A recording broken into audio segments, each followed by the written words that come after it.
नमस्कार, मैं हूँ लालचंद सोनी। आज सुबह टाइम्स में आप सभी का स्वागत है। इस समय नॉर्थ दिल्ली नेहरू विहार में हूँ और आपको दिखाना चाहता हूँ हमारे देश के नवयुवा क्या सोचते हैं। आइए, मेरे देश की देशवासियों को देशभक्ति, देश की शक्ति, आन बान शान और तिरंगे के लिए, राष्ट्रीय संप्रभुता के लिए मैं अपने देश की हमेशा हित में खड़े रहेंगे। मेरे देश की शौर्य, वीर, सूर, वीर, साहसी, पराक्रम से भरे हमारे भाई बंधु फौजी, जो जुनून के आगे पहाड़ भी छोटी लगती है। किसी भी देश की हितकारी तभी हो सकती है जब ये मानवता के लिए सोचे। मोहब्बत। जी नमस्कार जी, क्या नाम सर आपका? सर मेरा नाम विष्णुकांत तिवारी है। जी तिवारी जी, आप बताइए जिस तरह से जो है एलओसी पे चीन अतिक्रमण कर रहा है जी। और लगातार जो है उसी के उत्साह में 20 हमारे जाबाज जो है शहीद हुए हैं जी जी। और हम भी जो है ताकत बल से जो है जवाब दिया गया है। जी बिल्कुल। लगभग 40-50 के लगभग में जो है जिस तरह से टीवियों में आप खबरें देख रहे हैं, हाँ। तो इसे देखते हुए आप जो है क्या बताना चाहते हैं? कितना अपने देश के शूरवीरों को पराक्रम, अपने साहस, जो फौजी हैं, कितनी ताकत से खड़े हुए हैं और उन्हें क्या आप साहस बढ़ाना चाहते हैं तिवारी जी? देखिए सबसे पहले तो मैं जो शहादत हुई सैनिकों को उनको नमन करता हूँ जी, थोड़ा तेज़। और सैनिकों की शहादत को नमन करता हूँ। जी, जी। और इस बात का मुझे बहुत ही गर्व है कि हमारे भारतीय सेना ने डट कर उनका सामना किया और न सिर्फ सामना किया बल्कि अपने शौर्य का भी पूरी तरह परिचय दिया। और रही बात ये शहादत क्यों हो रही है, सबसे पहले तो हमें इसके मूल कारणों पे जाना चाहिए कि शहादत हो क्यों रही है। और अगर हो रही है तो हमें अतीत को भूलकर अब इसका सॉल्यूशन खोजना चाहिए कि कैसे इसको हम ज़्यादा से ज़्यादा डिप्लोमेटिक तरीके से दूर कर सकें। और सबसे बड़ी चीज़ हमें WTO स्तर पे या अन्य जो है अंतर्राष्ट्रीय संगठन के स्तर पे चाइना को घेरना चाहिए। खासतौर से हमें डेमोक्रेटिक कंट्रीज़ का साथ लेना चाहिए ताकि हम चाइना को घेर सकें। हाँ, इसका हल जो है सॉल्यूशन कतई हिंसा नहीं है। अगर आज हम 50 मारे हैं फिर वो 50 मारेंगे, फिर ये आंकड़ा बढ़ता ही जाएगा और ये एक व्यापक युद्ध का रूप ले सकता है जो दोनों देशों के हित में नहीं है। इसलिए यह बहुत ज़रूरी है कि डिप्लोमेटिक तरीके से अंतर्राष्ट्रीय सहयोग लेकर के चाइना को घेरा जाए। वैसे जितने सैनिक शहादत हुए उनकी शहादत व्यर्थ कतई नहीं जाने वाली है। देश उनके साथ खड़ा है, हम देश के साथ खड़े हैं और हमें गर्व है अपनी सेना पर। जी, तिवारी जी, किस तरह से आप जो है आप कह रहे हैं कि जो है राजनीतिक तौर से इसे जो है घेरा जाए, तो इसे घेरने के लिए क्या-क्या जो है विस्तारवादी है जो आप बता सकते हैं सर? देखिए इसका सबसे हम दो तरीक़ों से उनको घेर सकते हैं। पहला व्यापारिक तौर पे, दूसरा डिप्लोमेटिक तरीके से। तो अगर हम डिप्लोमेटिक तरीके की बात करते हैं तो सबसे पहले हम अंतर्राष्ट्रीय स्तर पे जाते हैं। अंतर्राष्ट्रीय स्तर पे हम ये देखते हैं कि जितने भी डेमोक्रेटिक कंट्रीज़ हैं हम उनका साथ ले सकते हैं और डेमोक्रेटिक कंट्री और WTO के माध्यम से हम इसको घेर सकते हैं। क्वाड संगठन के माध्यम से हम इनको घेर सकते हैं जिसमें ऑस्ट्रेलिया और जापान जैसे देश हमारे साथ हैं। और सबसे बड़ी बात है कि एक साम्यवादी देश रसिया भी हमारे साथ है। तो इनका सहारा लेकर के अंतर्राष्ट्रीय स्तर पर हम चाइना को घेर सकते हैं, उस पर दबाव बना सकते हैं।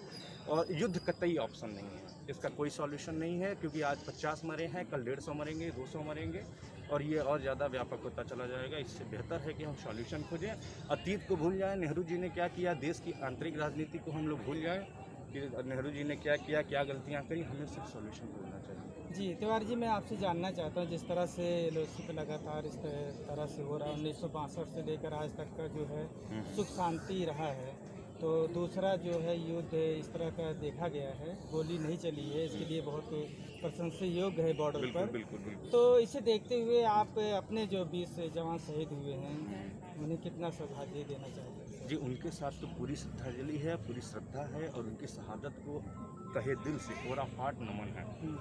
उनकी शहादत कतई व्यर्थ नहीं जाने वाली है। बशर्ते ये है कि शहादत सिर्फ इधर से नहीं हुई है, उधर से भी हुई है, तो हम एक मानवतावादी होने के नाते हम वहाँ उनके सैनिकों को भी नमन ही देना चाहेंगे। ऐसा नहीं है कि हम उनके प्रति घृणा, वो हमारे दुश्मन नहीं है, हम दुश्मन नहीं वो भी अपने देश के लिए बिल्कुल, वो अपने देश के लिए वो भी कर्तव्यनिष्ठ है। सबसे बड़ी समस्या देखिए LAC से है जो कि कंफर्म नहीं है।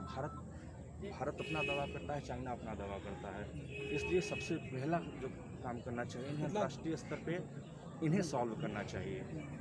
इन्हें उस LAC सीमा को निर्धारण करना चाहिए, LAC लाइन को, ताकि आइंदा भविष्य में ऐसी गलतियां ना हो सकें। भविष्य की गलतियों से बचने के लिए इन्हें इस तरह के प्रयास करने चाहिए। सबसे पहले इनको समूह बस सॉल्यूशन खोजना चाहिए।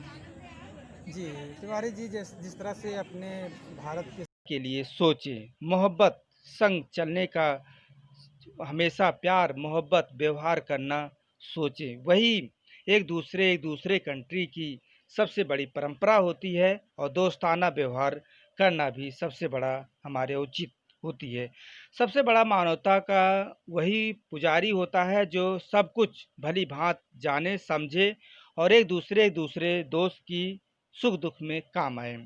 वही है सच्चा दोस्त, वही है सच्चा भगवान। आगे एक रिपोर्टिंग देखिए। नवयुवा तिवारी जी से हम बात कर रहे हैं, एक इंटरव्यू। पूरे विश्व में आज जो है वो बॉर्डर पे चारों तरफ बॉर्डर पे अपने अपने जो है इस तरह का हरकत कर रहा है। तो इसे देख आप क्या बताना चाहते हैं, किस नज़रिए से आप देखते हैं? देखिए, सबसे बड़ी चीज़ भारत के साथ तो सबसे सरप्लस बात यह है कि भारत के साथ अंतर्राष्ट्रीय सहयोग बहुत अच्छा है। इस वक्त भारत की गुटबाजी या लामबंदी भारत बहुत बड़े स्तर पर भारत इसमें मजबूत है और चाइना कहीं ना कहीं इनमें वीक पड़ जाता है क्योंकि घेराबंदी के मामले में उसके पास सहयोग बहुत कम है। और रही बात कोरोना की, तो कोरोना अभी स्पष्ट नतीजे नहीं आया है कि कोरोना चाइना ने ही फैलाया है।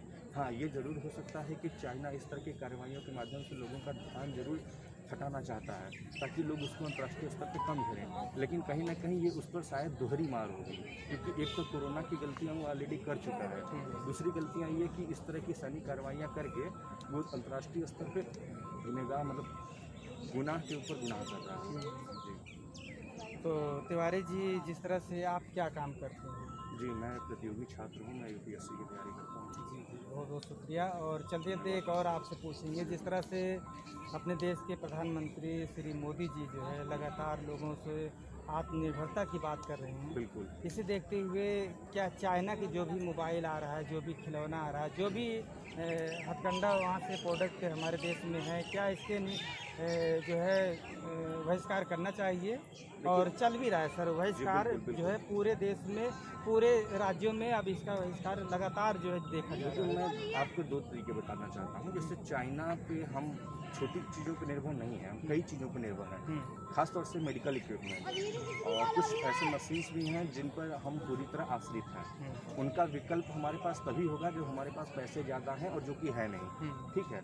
तो हम उन ज़रूरी चीज़ों को तो हम बैकआउट नहीं कर सकते, बिल्कुल नहीं कर सकते। अगर करने की कोशिश भी करेंगे तो वो जान लीजिए कि बहादुरी तो होगी लेकिन मूर्खता भी होगी कहीं ना कहीं। इसलिए ज़रूरत ये है कि जिन चीज़ों को हम अवॉइड कर सकें उनको ज़रूर अवॉइड कर दें। जैसे दिवाली पे हम चाइना के झालर लगाते हैं तो हम इनको अवॉइड कर सकते हैं। जैसे हम जो म्यूजिकल इंस्ट्रूमेंट वगैरह यूज़ करते हैं हम उनको अवॉइड कर सकते हैं। और रही बात मेडिकल इक्विपमेंट की, इनको अवॉइड करने की कोई विशेष ज़रूरत नहीं है क्योंकि हमसे बहुत बड़े लेवल पे व्यापार होता है चाइना का। आप पूरी तरह अगर बहिष्कार करेंगे तो तभी कर पाएंगे, संभव होगा जब देश की अर्थव्यवस्था आपकी बहुत ज़्यादा मजबूत होगी। हालांकि वो मजबूत नहीं है, इसलिए हम पूरी तरह बहिष्कार नहीं कर सकते हैं। तो सर जिस तरह से आप कह रहे हैं मजबूत नहीं है, तो क्या कारण हो सकता है जो अभी तक हम इतना पीछे हैं? क्योंकि देश को 70 साल हो गया आज़ादी का। देखिए, सबसे पहले तो मैं देश के पीछे होने के कई कारण हैं। उसमें सबसे प्रमुख कारण जो मुझे लगता है वो है डेमोग्राफी, पॉपुलेशन। आपको पॉपुलेशन कंट्रोल करना होगा, देश की इंफ्रा को मजबूत करना होगा, खासतौर से एग्रीकल्चर के सेक्टर में, आपको एजुकेशन के सेक्टर में और स्वास्थ्य के सेक्टर में। इन तीनों सेक्टर को आपको बहुत मजबूत स्थिति प्रदान करनी होगी, तब जाके देश आत्मनिर्भर भी बनेगा और स्वावलंबी भी बनेगा। जी तिवारी जी, मैं ये भी आपसे जानना चाहता हूँ, जिस तरह से हमें जो है छोटे से लेकर बड़े तक का यही पाठ पढ़ाया जाता है कि चीन की सेना बहुत मजबूत है, चीन की अर्थव्यवस्था बहुत मजबूत है, चीन जो है बहुत ताकतवर है। तो क्या हम सबके दिमाग में कहीं ये तो नहीं भर रहा है कि हम लगातार जो है, जिस तरह से हम अगर उदाहरण के तौर देखें, एक हाथी होती है लेकिन मरती है चींटी के सहारे, तो इसे देखते हुए आप किस नज़रिए से देखना चाहते हैं सर? देखिए, मैं ये नहीं कहूँगा कि हमारी स्थिति चींटी की ही उनकी हाथी की है। आज स्थिति हमारी चींटी और हाथी की बिल्कुल नहीं है। हमारे देश की इस वक्त फॉरेन पॉलिसी पर्याप्त मजबूत है। हाँ, थोड़ी मोड़ी कारणों से पड़ोसी देशों को लेकर के थोड़ी सी फेल्योर सामने आई है, लेकिन इसका कतई मतलब नहीं है कि हम चींटी हैं और वो हाथी हैं। हाँ, अंतर जरूर है, क्योंकि वो सैन्य सेक्टर में या मतलब डिफेंस सेक्टर में वो ज़्यादा इन्वेस्ट करते हैं, हम उनकी अपेक्षा थोड़ा सा कम इन्वेस्टमेंट करते हैं। हालांकि अगर इन्वेस्टमेंट की बात करते हैं तो हम भी टॉप 3 टॉप 4 में आते हैं, तो ऐसा नहीं है कि हम उनसे पूरी तरह पीछे हैं। अगर वो 10 हाथ मारते हैं तो हम 2 हाथ का जवाब जरूर दे पाएंगे, तो हम पूरी तरह उन पर, ये नहीं है कि हम चींटी हैं और वो हाथी हैं। नहीं, कहने तात्पर्य हमारा ये नहीं था। हमारा कहने तात्पर्य ये है कि मरता है चींटी के सहारे। अगर हाथी जो होती है वो चींटी का ही सबसे बड़ा दुश्मन होता है। तो कहने मतलब जो है छोटा जो है बहुत छोटा है, बहुत छोटा वो होता है।